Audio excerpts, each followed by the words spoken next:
Nous sommes avec la douzième partie de Réveillez-vous. Waouh, Seigneur, Esprit Saint, réveillez-vous. C'est la douzième partie. Ce soir, réveillez-vous. Acclamons le Seigneur, acclamons le Seigneur, acclamons le Seigneur. Alors, comme je disais que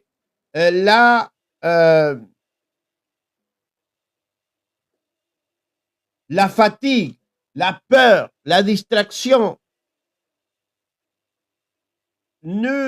tout ça nous enseigne que la volonté de Dieu, parfois, on la camoufle avec la chair. Qu'est-ce que nous donne comme exemple? C'est que sans prier, sans être en contact avec le Saint-Esprit, sans être en communion avec Dieu, on va toujours tomber en tentation. On va toujours tomber dans des mauvaises décisions et dans les pièges de l'ennemi. Et c'est simple. C'est simple. Ça veut dire que si on ne prie pas, si on ne demande pas humblement à Dieu de nous guider, nous accompagner, nous conseiller, nous protéger, on tombe dans la autosuffisance.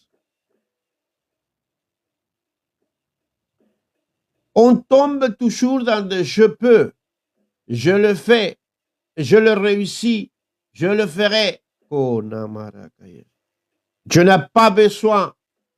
Je peux dormir tranquille. Je peux dormir sans crainte. Parce que moi, j'ai appris comment me protéger. J'ai appris comment le faire, ou personne ne doit pas me dire comment le faire, ou même Dieu n'a pas besoin de me le dire, parce que moi, je suis grand adulte. Quand la tentation, on ne parle pas de la tentation de maintenant, on parle de la tentation plus tard. La tentation après de ne pas avoir prié pour que la tentation n'arrive pas, pour que la tentation ne fasse pas tomber, pour que la tentation ne nous arrête pas cet élan.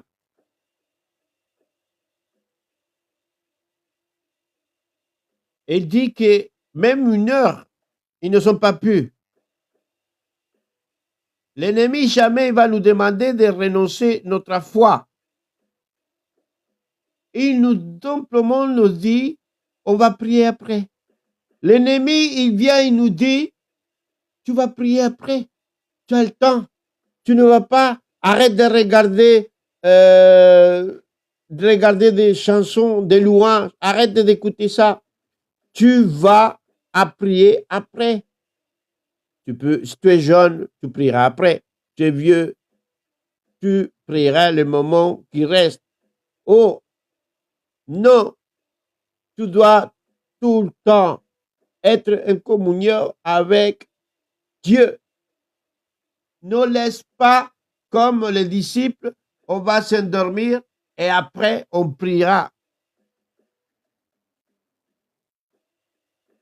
Quand il y a eu à Gethsémane,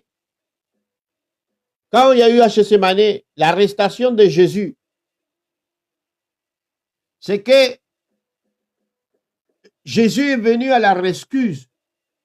Jésus a laissé ses affaires, ça veut dire que Jésus n'a même pas dit je vais mourir, je vais être puni, flashé,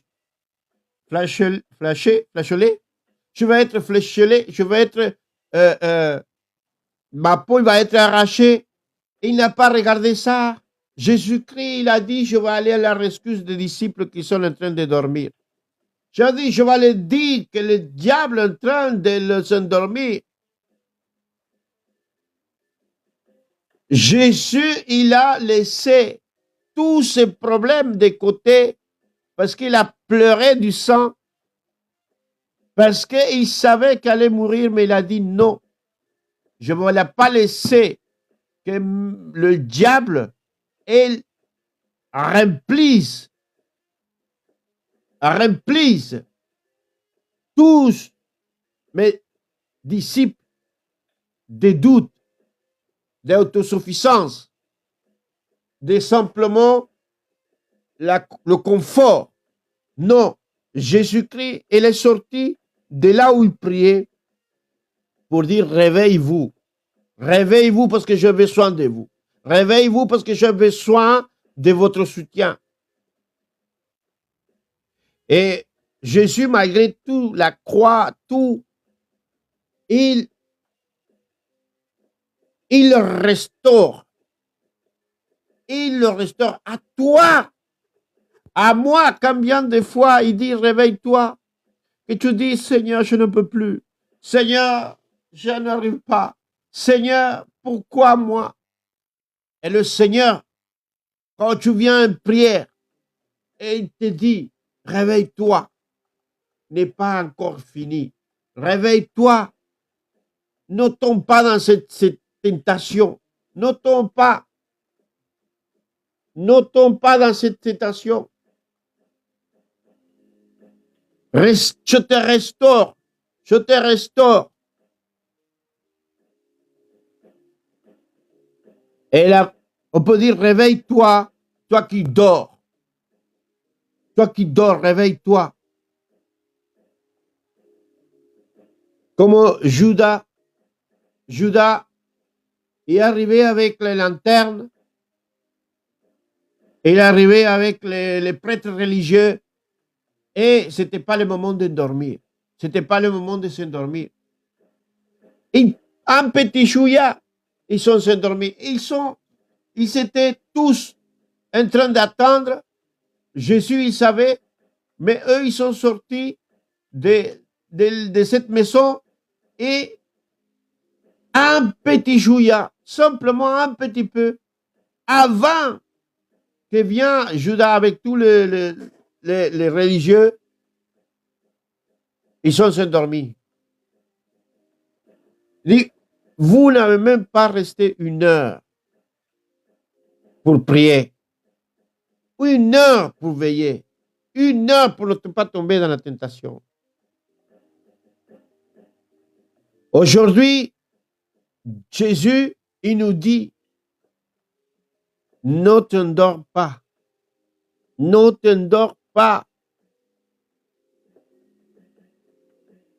Simon, tu dors. Tu n'as pas eu la force de veiller seulement 1 heure. Et on peut dire ton nom. On peut dire mon nom. Combien de temps nous prions par jour? Combien de temps nous parlons au Seigneur? Et si tu ne parles jamais, et si tu jamais tu ne connais pas, commence maintenant. Veille. Aujourd'hui, je dis aujourd'hui, je vais rester éveillé toute la nuit pour chercher la face de Dieu. Si, c'est comme ça qu'on connaît notre Dieu. C'est comme ça qu'on connaît notre Seigneur. C'est comme ça qu'on le connaît.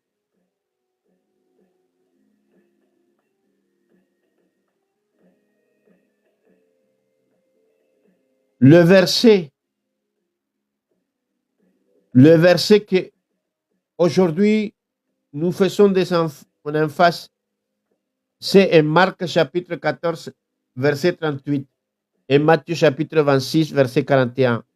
Veillez et priez afin que vous ne tombez pas dans la tentation. L'esprit est bien disposé, mais la chair est faible. L'esprit, il ne simplement, on ne peut pas être vigilant nous-mêmes. On doit toujours avoir le Saint-Esprit qui nous aide. Le Saint-Esprit, veillez.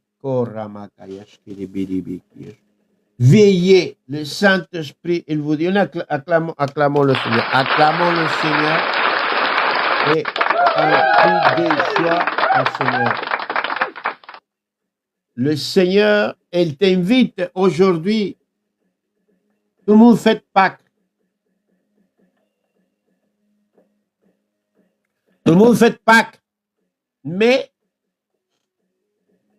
ce moment-là, ce n'était pas pour fêter.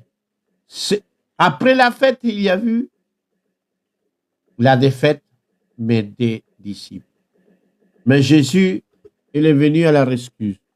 Jésus, il est venu à changer le plan de l'ennemi.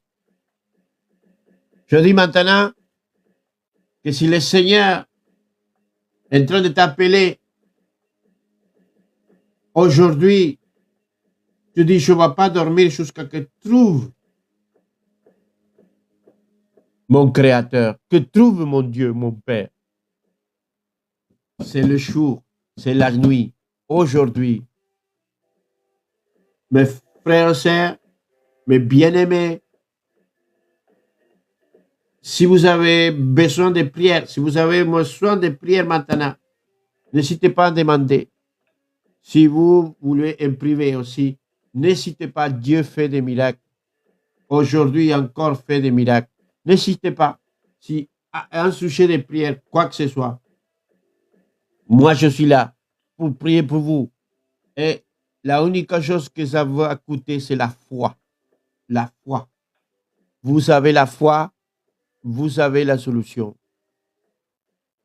Merci Seigneur. Merci Père. Merci pour ce moment. Je vais prier.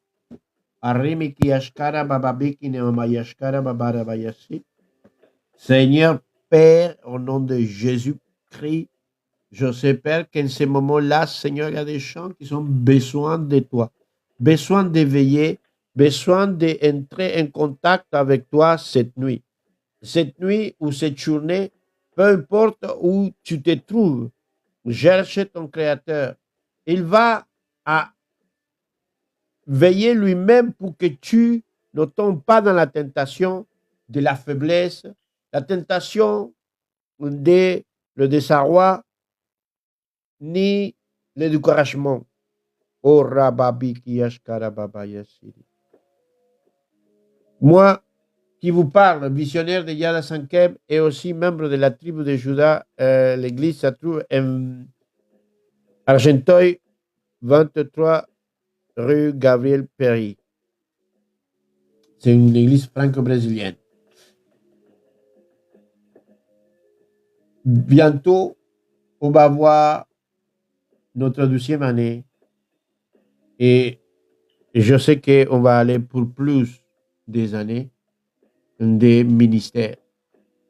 Je vous remercie à tous et je vous dis à tous bonne nuit et bonne rencontre avec le Seigneur. Amen.